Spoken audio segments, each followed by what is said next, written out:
Good morning, everyone from London, and welcome to this webinar on the role of business schools in society, the movement towards purpose and responsibility. My name is Victor Hedenberg, and I'm the services manager here at AMBA and BGA. Now, I see we've got a bit of an international crowd with us today, joining us from many parts of the world, and that's great because the topic at hand is one that concerns all parts of the world. Responsible management is something that is certainly talked about every day. You know, you tune into any TV program discussing business and you're bound to hear it multiple times.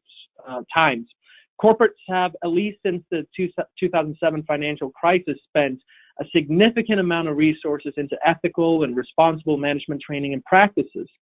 But not unsurprising, a lot of attention was directed towards business schools as well, blamed in part due to the lack of focus on social responsibility and ethics. And since then, well, business schools have tried to define themselves as more than just a holy temple for those who want to make endless amounts of cash. But having said that, what should the business school's role be in society, and where does it fit in developing socially responsible leaders? So, having said that, today's speaker is a scholar of CSR and responsible management education, and has conducted studies with the UN Prime on business students' attitudes on CSR and responsible management education. She has published over 100 papers on the topic, including 40 peer-reviewed articles in highly ranked journals.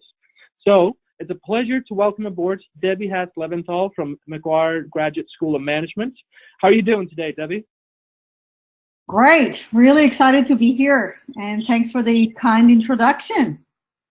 Fantastic. Well, Debbie, I'll let you continue on with your presentation here. Everyone, if you have any questions during the presentation, please send them in, and we'll raise them towards the end. Thank you. Excellent. Thank you so much, Victor, and I agree with every word you said. I am very keen to start this discussion today and see what people think about responsible management education and share some thoughts with you about the journey. Where have we come from? Where are we now? Where are we going regarding responsible management education and the role of business schools in society? So there's quite a lot to cover, but the good news is I've only got 12 slides and no bullet points. So hopefully it's going to be interesting and exciting. Just to say hello so you can see what I look like from very warm Sydney. It's cooling now down, but it was quite hot today. So I'm just saying hello, and I'm going to turn this, before I turn it off, just wanted to share with you my book that came out this year. I think it will be reversed in the image, but what it says is Strategic Corporate Social Responsibility. And I talk quite a lot in there about the role of business schools and responsible management education. And I've just signed a contract today with Emerald on a book on the purpose-driven university. So that's very exciting too. And I'll share some of the thoughts that are going to be in the next book with you today. So let me just turn off the webcam. And now that you know who I am, I'd like to know a little bit about who you are. So if we could start the first poll question, I'd really like to see where people are from. Amazing. So we've just launched the first poll here. Where are you in the world? So we'll give you guys about 10 seconds to answer this.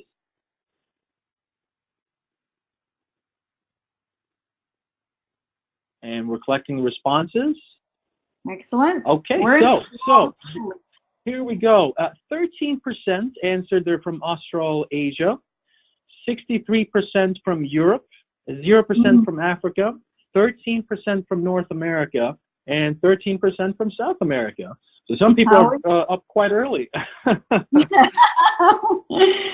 Yeah, I mean, if we've got people from North America, I guess you've got nothing better to do in the middle of the night, but it's good to have you. All right, so that was really interesting to see, and I will touch a little bit on different parts of the world when I move with the presentation, so it's good to know where people are from. All right, let's start. So when I want to see what people think about universities or about anything in the world, the best resource is obviously Google. So I was curious to see what the world think about universities. So what I've done is I went to Google and I typed universities are and looked at the most common words that come up as search words. And this is what came out when I did universities are: businesses, dying, failing, scams, corporations, a joke, useless, not businesses, irrelevant in the digital age, and of course hostile to geniuses.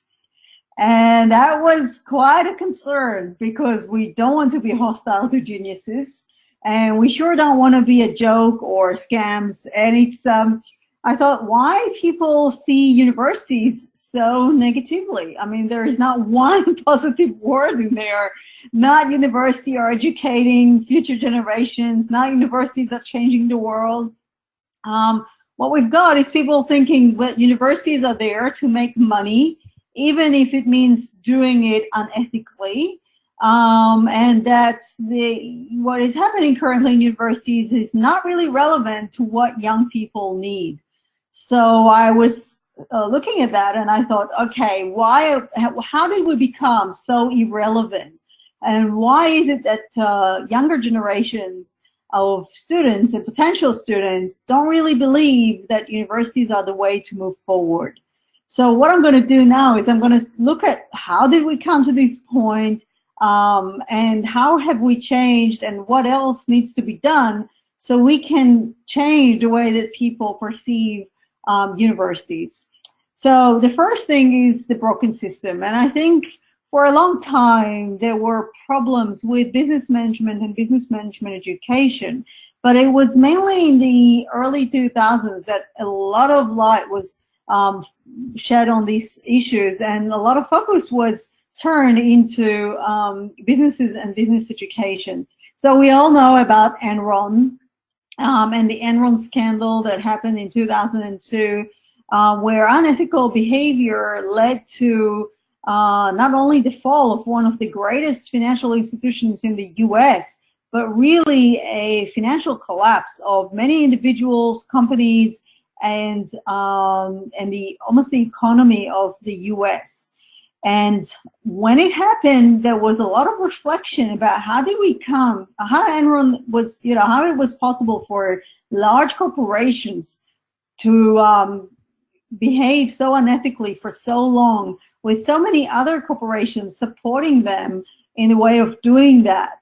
Enron had a wonderful CSR department. They had a beautiful set of values such as integrity and honesty and so on. So that wasn't the problem. The problem was the culture and the signals that were sent to employees about the expected behavior.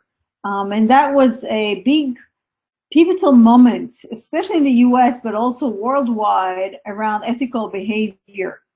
We also have WorldCom in the same era, where if a child thought that 1 + 1 = 4 billion, he might have gotten a job in WorldCom because scamming is what they were looking for. And then in the same decade, as Victor mentioned, we had the global financial crisis, which was also affiliated with unethical behavior, unethical financial behavior. It wasn't the only cause, but it was a huge component in the GFC. And the mortgage failure and so on was also unethical behavior. And so at some point, a lot of people were starting to criticizing the corporate world and pointing fingers and blaming. But then some fingers were also pointed to universities and business schools. And one of the things that I found really interesting, and I think is another pivotal moment in the role of business schools and universities in teaching ethical behavior, was a speech in the year 2004 by the president of Texas A&M University, who said, "All these liars and cheats and thieves are graduates of our universities. The university community cannot avert its eyes and proclaim that this is not our problem. that there is nothing we can do, or that this behavior are an aberrations from the norm. And so we've started reflecting on the role of universities in the scams and the unethical behavior that emerged after Enron. And it was all these business people had an MBA degree. All these people were university graduates, at least graduates. So what was going on here? What were we teaching them that led them to believe that this was an okay behavior?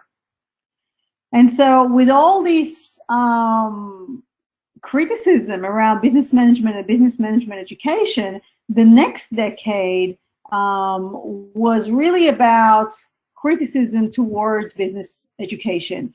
There is the famous book by Henry Mintzberg, Manager is Not MBA, where he says that business schools are creating number crunchers that have no ethos, no values, and are not empathy, they have no empathy with the world around them. Then we had some research. It's quite interesting to see the research from this era, because it's one article after another that shows that business students are unethical, that they tend to be more unethical than other students in other faculties. And what was most worrying was that the more they progressed in their business education, the more unethical they became. And so it seems like business schools were really teaching them how to cheat, how to behave unethically, that unethical behavior was okay. And there is a pile of articles to show that. So that led to some, again, thought leaders such as Martin and Moon saying that business schools should stop being brainwashing institutions, educating their graduates only in relatively narrow shareholder value ideology. The focus that was on making profit only, on shareholder value only, really led to this unethical behavior, but also to a narrow mindset of business students. If shareholder value was the only thing that mattered, if, in the words of Friedman, the only social responsibility of a business is to maximize profit, then it follows that business education should only teach how to do these things. Yes, every now and then we have an elective on CSR or business ethics, or you might have had it in some of the other units or courses in universities, but it wasn't a holistic approach that looked at business management education and what is the role of business schools in shaping the minds of students so they are, they become good corporate citizens, good citizens of the world, and ethical citizens as well. So then what we've seen is the beginning of a shift. Some of it was more superficial, others really tried to change, but what we see is a few indicators that the shift was happening, that many business schools have started speaking in a different way. They were changing their mission statements, as I will show you in a minute. They were changing their strategies, they were changing their discourse, and a shift was happening. And a few things really contributed to this shift. Firstly, the rise of corporate social responsibility, with more and more businesses occupying in the discourse around what is responsible management and how do we want our employees and managers to behave. It started to flow into the business school and to business management education. Firstly, as inspiration, because if we see companies like Ben & Jerry's and Body Shop that really embed CSR and social responsibility in everything that they do, not only in what they talk, but also the way that they walk. So they walk the walk and they talk the talk. And there was, it was sort of showing us that an alternative way was possible. So it was inspirational, but there was also an increased demand from employers, future employers, potential employers of our students, of our graduates, And the demand was, we want more socially responsible graduates to come to our businesses. We want them to know about business ethics and social responsibility. And these are the kind of graduates that we are looking for. And that was communicated back to business schools. So slowly, business schools started to see that it was not only possible, but it was also required to engage more in areas around CSR and responsible management. The other thing that seems to have signaled to business schools that business as usual cannot continue was this whole discourse around purpose.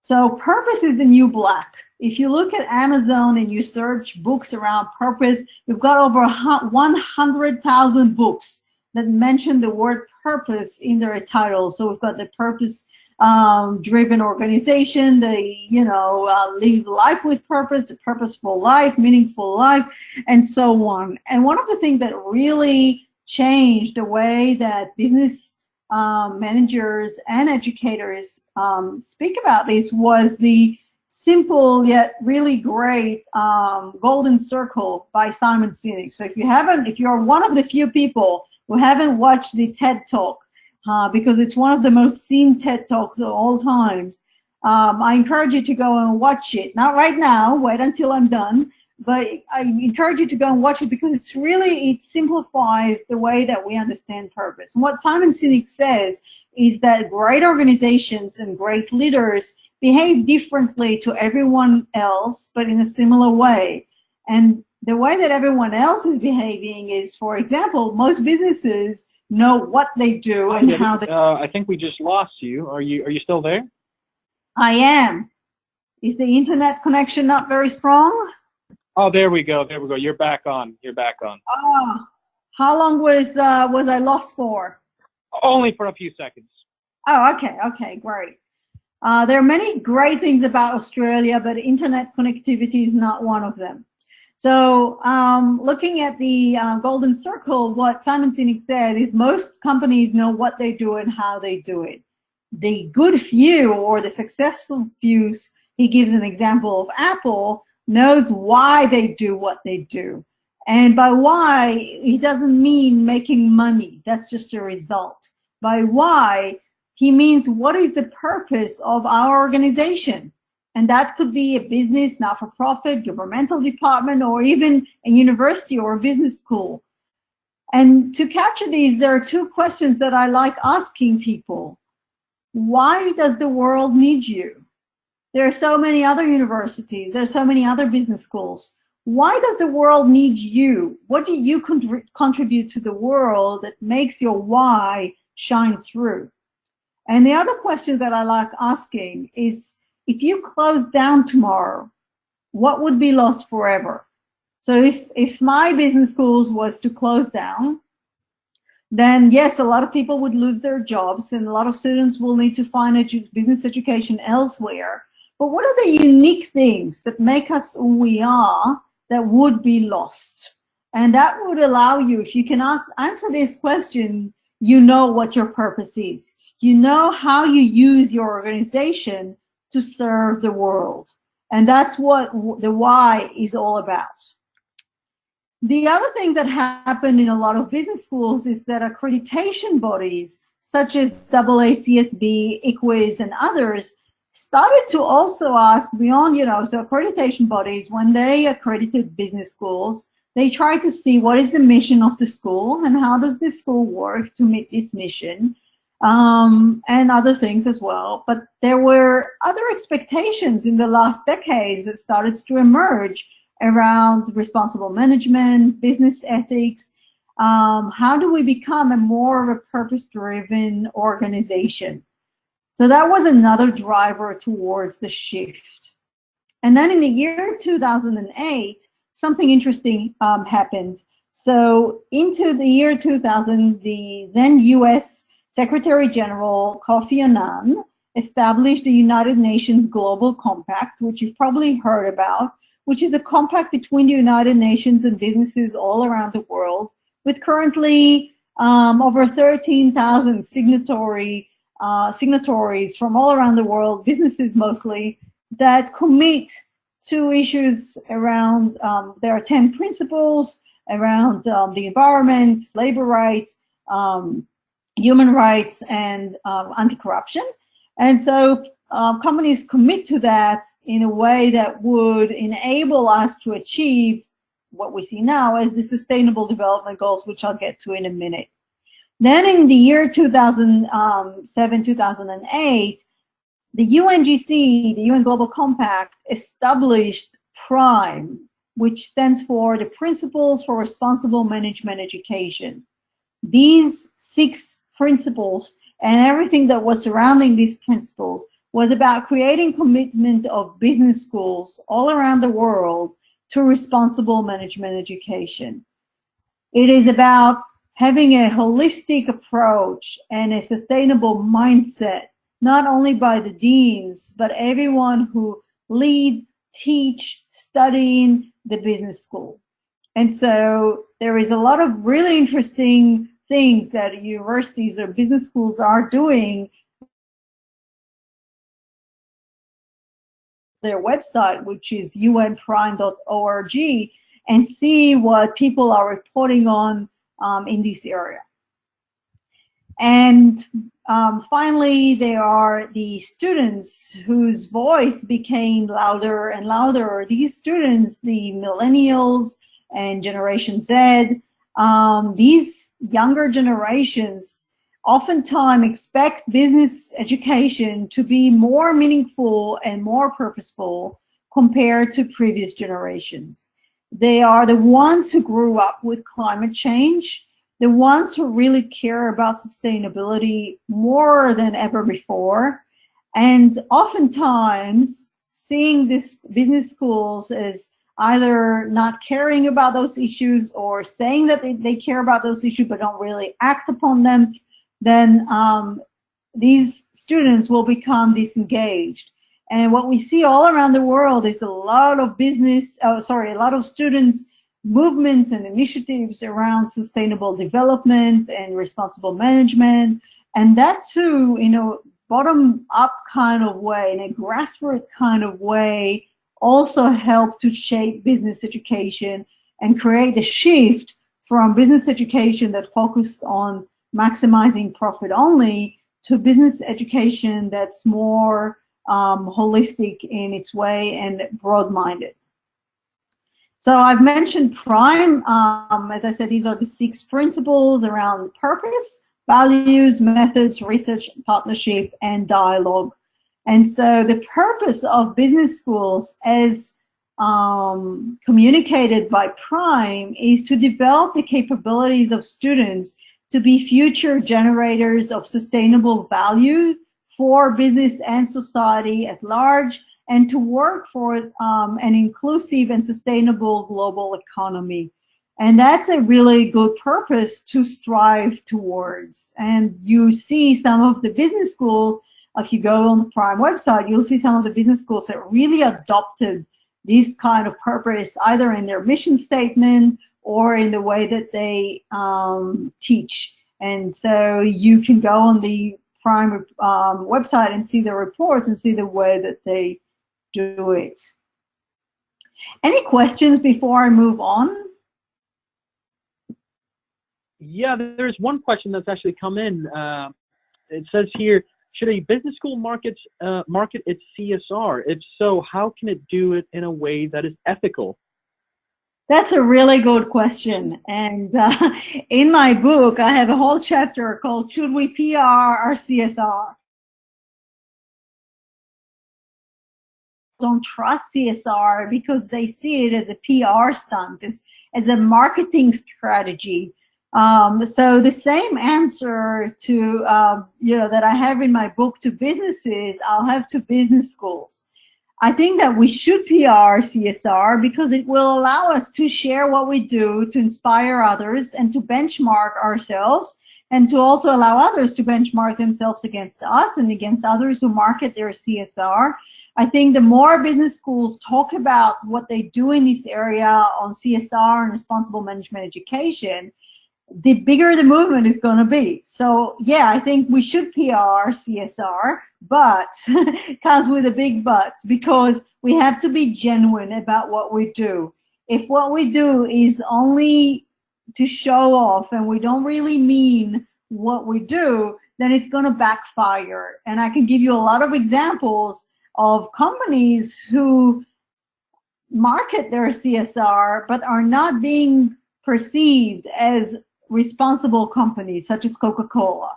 And so there is a problem when people don't really believe you are socially responsible and that you are doing harm to society, and then you want to market yourself.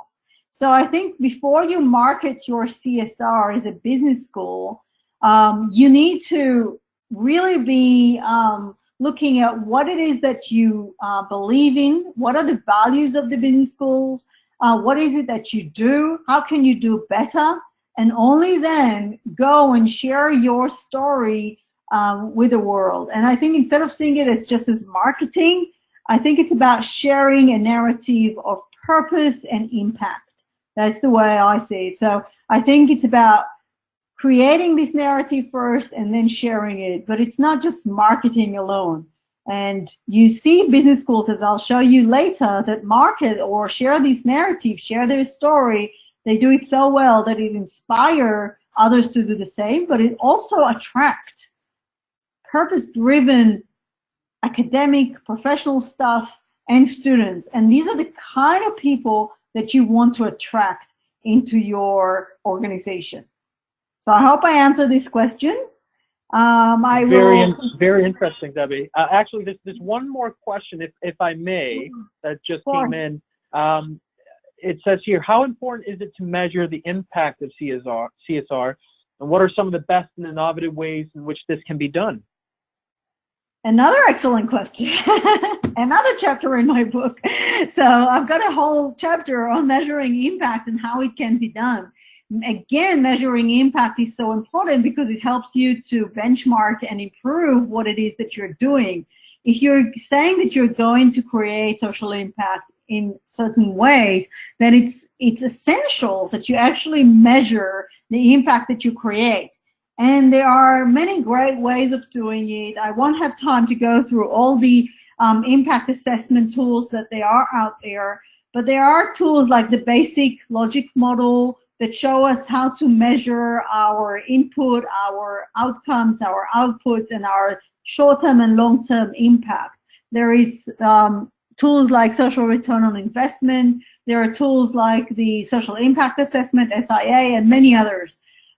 The idea is that if you are going to declare that your aim is to create impact, which I think all business schools should, as I'll get to in a minute, then it is essential to start collecting data from the beginning of this journey and then starting to create the impact measurement assessment as part of the narrative that you're going to create that I spoke about before.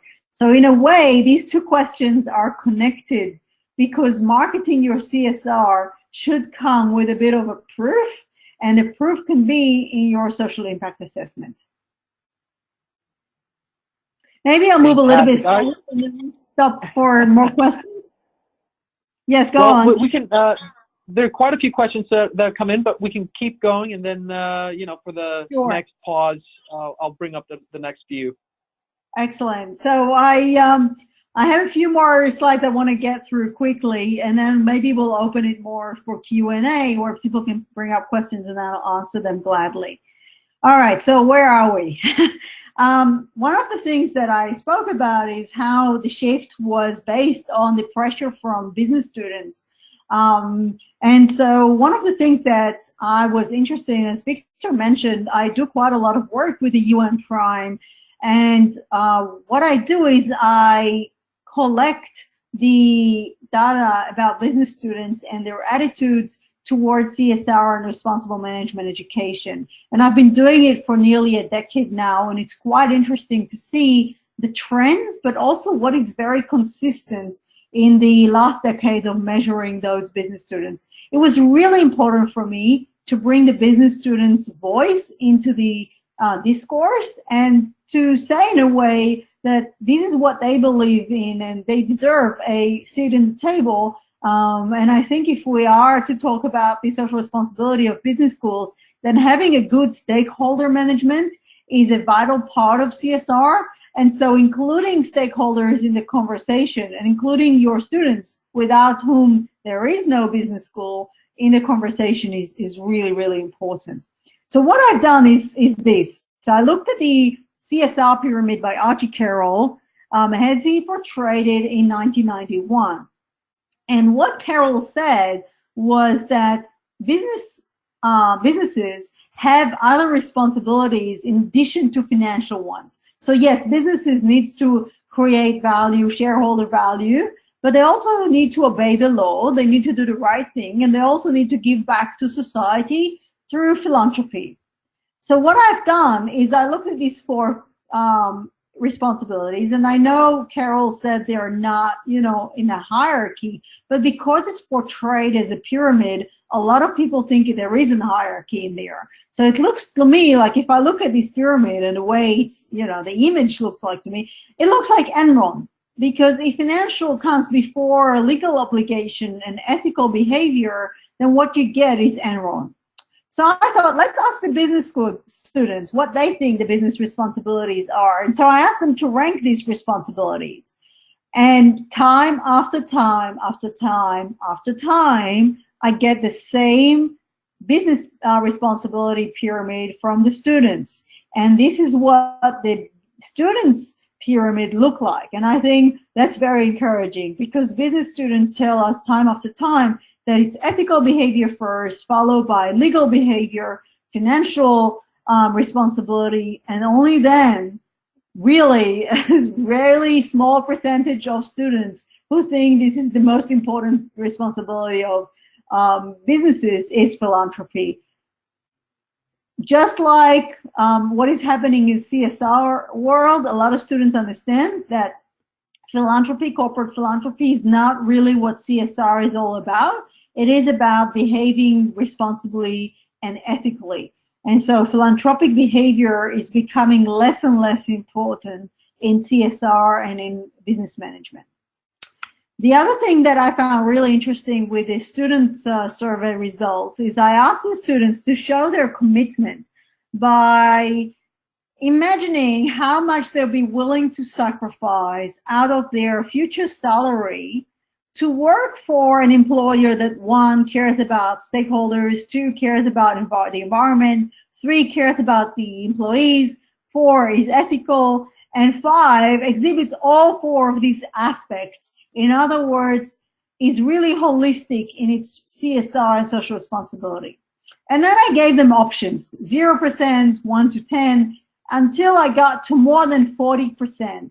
And I thought, surely no one is going to select this box, because who would sacrifice about half of your salary to work for an employer that is really responsible? But what I got, and it is also quite consistent in the last few surveys, are these results. And nearly 1 in 5 students were willing to sacrifice more than 40% of their future salary to work for companies that exhibit all 4 of these aspects. And only 5% of students were not willing to sacrifice anything to work for such employers. So 95% of students are willing to sacrifice something to work for responsible employers. Now, this is completely hypothetical, because 1, these are not real salaries, these are imaginary salaries. And secondly, if the employers really care about their employees, they also pay them fairly. So we shouldn't be sacrificing our salary to work for responsible employers. But this was a good indicator for me to see if they're really committed to these issues. And I'm pleasantly surprised to see how many students are showing their commitment through the salary sacrifice question. I'm going to skip that because I want to leave a bit more time to the questions. But what I want to show you is just that what we found is the more business schools, educated, their business students around the areas of responsible management education, the more positive the students' CSR attitudes were, their pro-social values, their sustainable behavior, and their CSR commitment as displayed in the salary sacrifice. That was quite interesting. Before I finish off, I want to show you a few inspirational examples and just leave you with some food for thoughts around what business schools can do and what is the role of business in society. So the first thing that I want to mention is the Sustainable Development Goals and how many business schools are working on these Sustainable Development Goals. Victor, could we run the question about the SDGs now before I start talking about it? Absolutely. Let's do it right now, actually. So, is your business school involved in achieving the SDGs? So I'll give you guys a few seconds here to answer, and hopefully we'll have pretty positive results. Give it another few seconds. And all right, so I think we'll call it an end there. So 22% said yes, it's part of our mission and strategy. The next 22% said yes, but only to a limited extent. And then another 22% said no. 11% said unsure, and 22% said I haven't heard about the SDGs until today. Excellent. That's what I'm here for. So that's really interesting. So about half of your business schools are doing something around the SDGs. Some of them are to a limited extent, some of them to a broader extent, but many of them are not doing, or you're not sure if they're doing it. So that's quite interesting. So let me, in 2 minutes, talk about the SDGs, but really, if you haven't heard about it, I encourage you to Google it and learn a little bit more. So you might have heard about the Millennium Development Goals that were established in the year 2000. And the idea was by 2015, we're going to have poverty in the world. We're going to address some of the issues such as hunger and gender issues and so on and so on. In the year 2015, all heads of states committed to the Sustainable Development Goals, which replaced the Millennium Development Goals. And these are the global goals that by 2030 we want to achieve. They're quite ambitious. You can't really read now, but the first one is no poverty, zero poverty. And the second one is zero hunger. So by 2030, we want to achieve a world where there is no life-threatening poverty, where people are no longer hungry, where we address things like gender equity, climate change, peace, and so on. This is a great way for the world to have a conversation about what it is that we want to get in our close future. And there is quite a lot of interesting things that are being done around SDGs. I've mentioned Prime, and in the Prime reports, many business schools are reporting on the way that their business schools is helping to achieve the SDGs. Many CSR reports, as you can see, for example, there are studies by KPMG around CSR reporting, and many businesses now report around the SDGs and what they're trying to do to achieve that.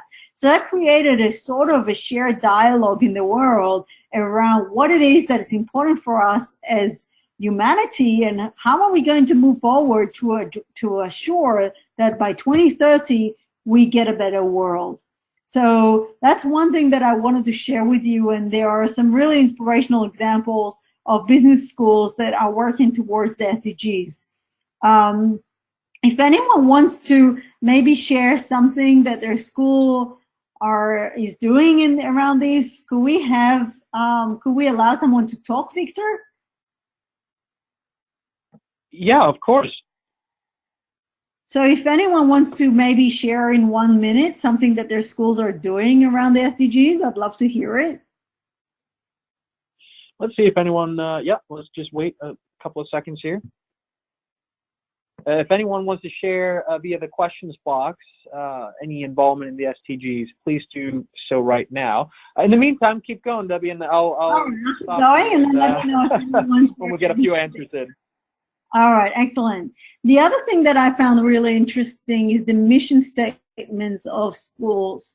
What I've done is I've looked at the Financial Times top 100 business schools, and I've analyzed the mission statement in these business schools. And what I found, now I cannot compare it to the past because unfortunately I only done it for the first time this year, but my plan is to continue doing it and seeing how this is changing over time.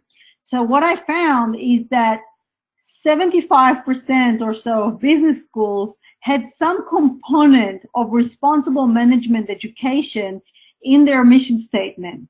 Things like impact, responsibility, sustainability, accountability. So I'm giving you here one example from a business school in Spain, which is committed to the development of leaders who aspire to have deep, positive, and lasting impact on people, firms, and society, to inspiring leaders to work in the spirit of service and integrity, blah, blah, blah, blah, blah, accountability, and the future of business and society. So what we've done is we looked at each mission statement and we highlighted words such as people, society, impact, service, and so on. And this is what we found. And it was quite interesting to see how mission statements are changing.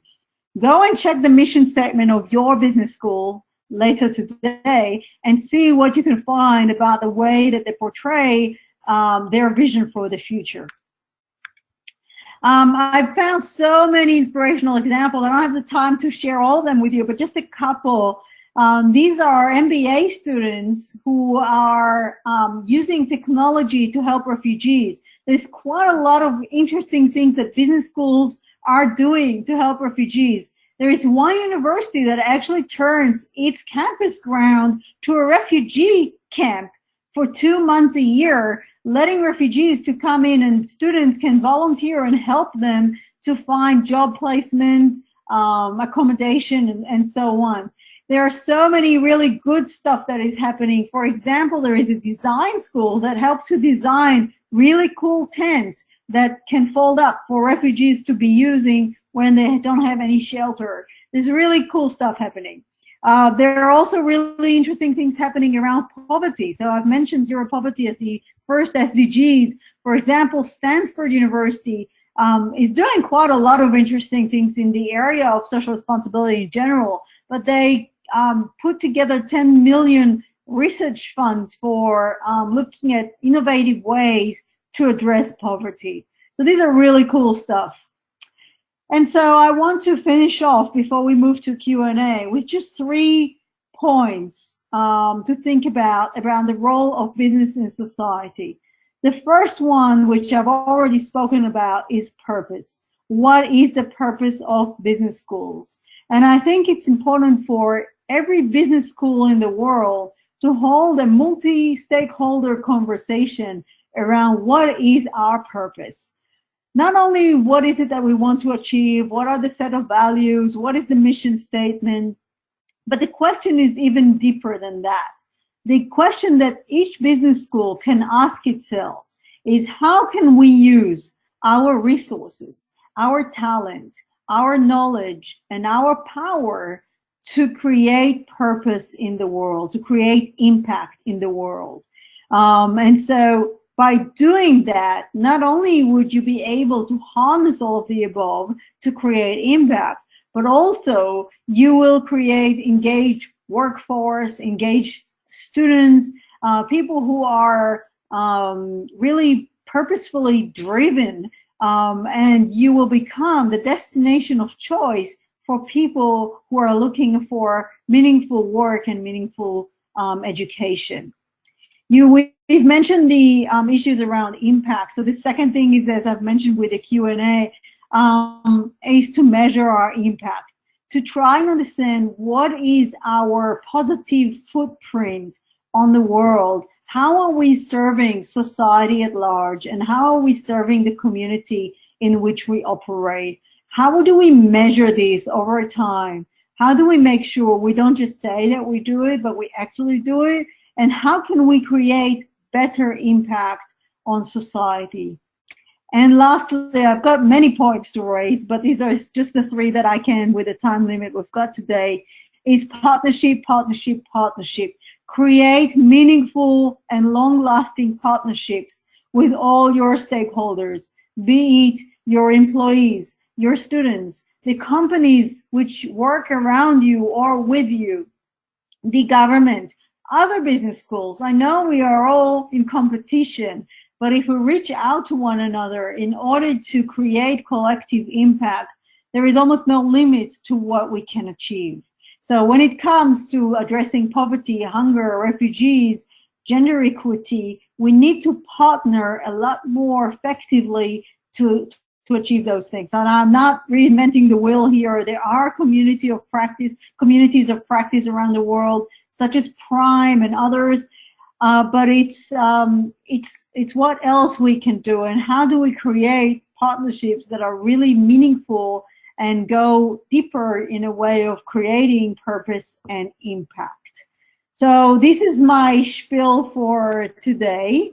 So I'd like to thank you before we move to the Q&A.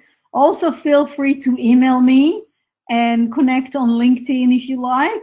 And I forgot to mention in the first slide, but I'm also on Twitter with the tag Debbie Husky, as you can see here. And I'd love to connect in afterwards and see if we can create some more conversations around the role of business schools in society. So that's me, and I'd love to hear some more questions now and see if we can open up the conversation. Fantastic, Debbie. Thank you so much for that. Before I go through some of these questions, I have a question that I wanted to ask as well, and it's a bit of a bold one, you could say, but or I'm playing a little bit of devil's advocate here, but let me provide a little bit of context here. So this is namely about ethics itself, and there's been quite a bit of research, if you look most notably, I guess, at Harvard University in 2009, that showed that the first 5 to 7 years are some of the most important years for children in forming their kind of moral compass, you could say, alongside many other things, of course. So after that, the moral compass becomes a lot more rigid and very difficult to change. So now imagine someone, fast forward, and they're doing an undergraduate degree at 18, or someone who's doing their master's in their 20s and 30s. Can business schools really teach social responsibility and ethics to someone who, for instance, haven't had a strong incorporation of this as a child? That's a fantastic question. And that's exactly what we aim to measure with this research that I showed you here, because that's exactly what we asked. We said there is socialization in early childhood, there is parental socialization. How much can business education really change things like values and attitudes and behavior, when we know that socialization in early childhood is really important? So that's exactly what we try to answer here. And in a very advanced statistical analysis, what we found is that RME, or responsible management education, can actually impact those 4 indicators of ethical behavior. So that was really reassuring. We didn't compare that to, early childhood. Obviously, parental influence. I mean, when I go into my classes and I have about 40 hours face-to-face with my students, I'm not going to change something that's really deep inside them. But if they do come to the CSR classes, which it's not everyone, I do get a lot of students who are cynical and don't really think that businesses have a role to play in society. And after 40 hours, they report on a change in mindset. So if it's done well, then by all means, you can plant the seed into changing people's attitudes, ideas, inspirations, and so on. So that's what we're trying to do. And I think it's a really interesting question, because maybe the next phase of CSR and business education would be to look into what can we do with school children. And there are some businesses that already are doing that. that part of their CSR focuses on early education and sustainable education with children. And I think that's a good way of doing it. I've got lots more to say, but I want to hear some more questions. Of course, but very, very interesting answer. And I guess it really proves the point that there's a lot of different variables here when it comes to, creating ethical managers. And it starts really from, parenting to the type of schools you go to in primary school and eventually university and business school. So I guess this is something that has to be reinforced constantly. So I'll just go on to the next question here. Anna from King's College here says, what is the role of interdisciplinary education to open the eyes of students on how companies have an influence on the world? Example, politics, development, environment, etc. You guys have really good questions. Thanks, Anna. I love that question because I really think, and that's why I'm writing a book on the purpose-driven university and not on the purpose-driven business school, because I think it's not just the business schools that need to do it. I think if we can have that in different faculties and work together in an interdisciplinary way of achieving our goals. I've mentioned business schools, but there are also other faculties that are doing amazing work. And I think just like we cannot achieve the SDGs with government alone, we also need the businesses, we need the not-for-profits, we need the individuals, and we need the universities. We also cannot address responsible management with business education alone. And by having interdisciplinary research, teaching, and collaborations, that's the way we could really move forward and achieve those important goals. Fantastic. And the next question here is, what tips do you have for pushing the RME agenda for the middle of the university hierarchy? Are there specific metrics that should be focused on first to develop a compelling argument? I've been there. So now my current dean is a CSR scholar. So I feel great. But I've been there when I had a dean who couldn't believe less in CSR and responsible management education. And I remember asking him to support Prime, and he wrote me an email answering, how many of the Financial Times 100 schools are part of Prime?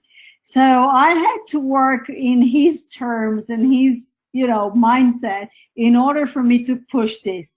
And I found that for non-believing deans, the magic word is accreditation. So if you have to try and push this up with, it could be the chancellor, it could be deans, it could be some other leaders in the university. Some of them are not aware. So they'll be really willing to do that if they just get aware of what others are doing.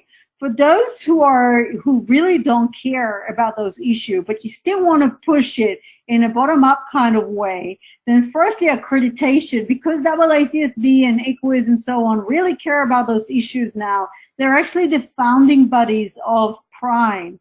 And I believe there'll come a day soon where having a Prime sharing information on progress report will become very important in achieving accreditation. So that could be one thing to do it. The other way is competition. So showing that some of your competitors are doing great things in this area also help.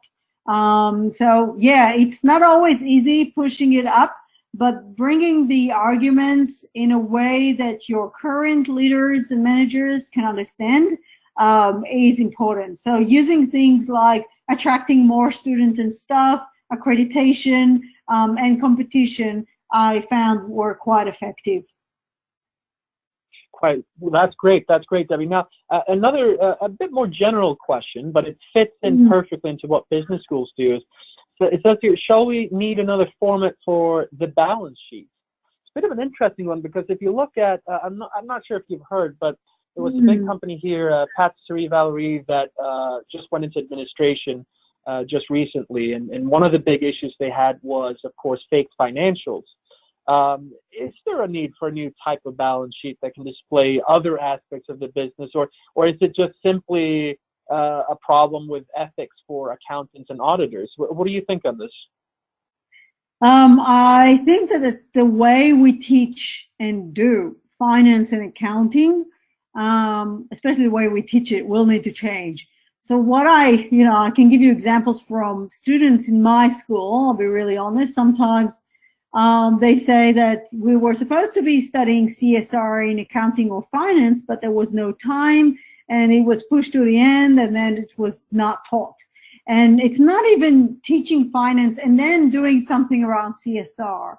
Teaching responsible financial management is something that should be done holistically. And I can see companies that are changing their financial reporting that is done really interesting. So to your question about the balance sheet, for example, Puma, a few years ago, have done something very courageous. And in their financial report, they actually reported about the costs of their externalities, which they don't pay at the moment. But they said, as a risk management, what we want to know is how much do we cost society and the government by our behavior, by the pollution and the waste that we create, by the way that we use resources, by the way that we pay or not pay our employees. And so they've done an assessment of their externalities.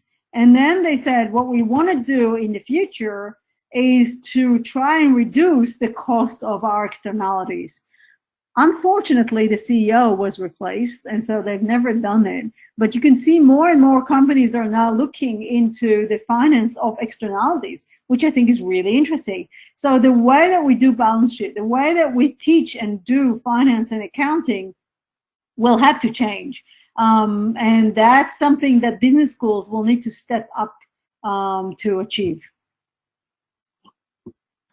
Lovely, Debbie. Thank you so much. I think we're out of time right now. What we'll do is we'll share your details with the rest of the audience so they can contact you, of course. Thank you very much for a really great webinar. It's incredibly interesting.